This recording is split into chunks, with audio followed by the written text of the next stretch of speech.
কাছে মনে হচ্ছে যে এটা প্রতারণা এবং প্রবঞ্চনার সংসদ। আমি অঙ্ক মিলাতে গিয়ে আমি চিন্তা করি যে আসলে কি পেলাম, কি চিন্তা করে এই সংসদে আসলাম।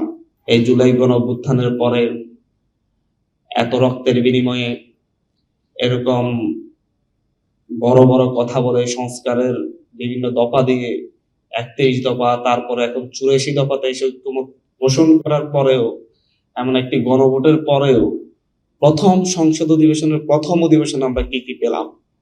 সংস্কারগুলো যে অধ্যাদেশগুলো অন্তর্বর্তীকালীন সরকারের আমলে যে অধ্যাদেশগুলো দেওয়া হয়েছে, সেই অধ্যাদেশগুলো যেগুলা সরকারকে জবাবদিহিতার আওতায় আনতো, সেই অধ্যাদেশগুলোকে সরকার বাতিল করে দিয়েছে, ল্যাপস করে দিয়েছে। আমাদের স্বজন শেখ হাসিনার যেরকম স্বজন হারানোর বেদনা ছিল, আমাদের এই সরকারের অনেক স্বজন হারানোর বেদনার মতো অনেকে মানে খুব আবেগী হয়ে ওঠে। মনে হয় যেন ওনারা গুমের শিকার হয়েছেন বলে আমরা এখন গুম কমিশন গঠন নিয়ে আমরা কথা বলতে পারবো না, সব কথা ওনারাই বলবেন।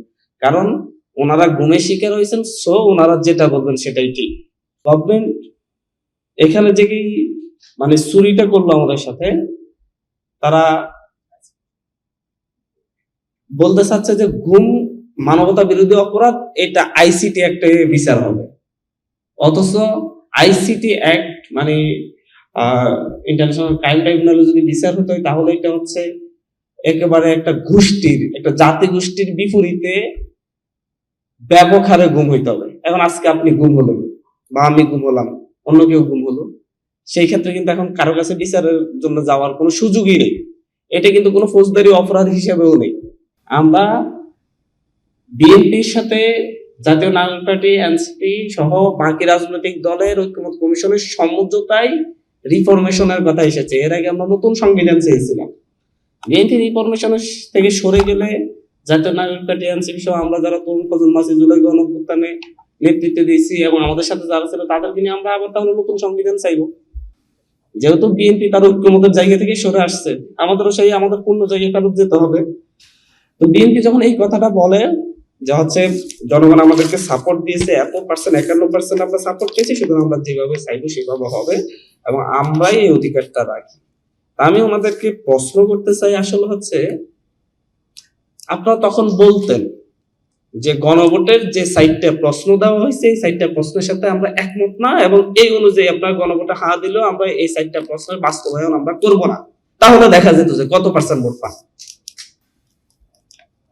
তাহলে ২২০টা আসন কেন ১০০টা আসন পাইতেন কিনা সেটা দেখা যেত।